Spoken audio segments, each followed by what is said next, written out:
আসসালামু আলাইকুম রহমতুল্লাহি বারাকাতু। এটি হচ্ছে আমাদের একটি চলমান 7 স্টোরি রেসিডেন্সিয়াল বিল্ডিং। এটা হচ্ছে আমার পাশে কলাম। তো অনেকে জিজ্ঞাসা করেন যে মিস্ত্রি ভাইরা গ্রাম অঞ্চলে যে কাজটা করে না, 2 স্তরে কলাম ঢালাই দেয় না। একটা কলামের হাইট হচ্ছে যাই 10 ফিট। সেখানে আমাদের যে প্রজেক্টটা এখানে হচ্ছে 2 স্তরে কলামটা ঢালাই দেওয়া হয়েছে 5 ফুট করে করে। আমি যদি দেখাই আপনাদেরকে, এখান থেকে এখানে হচ্ছে 5 ফুট করে করে কলামটা কাস্টিং করা হয়েছে। এই কলামের সাইজটা হচ্ছে যাই, আমি যদি দেখাই, এটা হচ্ছে যাই 18 ইঞ্চি বাই, আর এই পাশটা হচ্ছে 12 ইঞ্চি।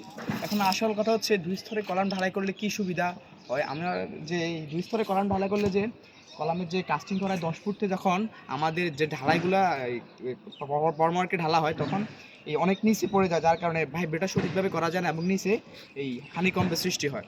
আমি দেখতে পাচ্ছেন যে এখানে 2 স্তরে ঢালাই করার পর যে কলামের বাইন্ডিংটা, এটা খুব ভালো হয়। যখন আলাদা আলাদা করে 2 স্তরটা দেওয়া হয় তখন সঠিকভাবে ভাইব্রেটর করা যায় এবং এটা হানিকম্বের সৃষ্টি হওয়ার কোনো সম্ভাবনা থাকে না।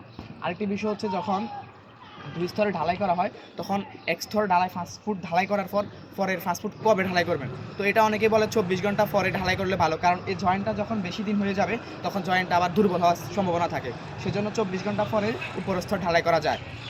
ধন্যবাদ।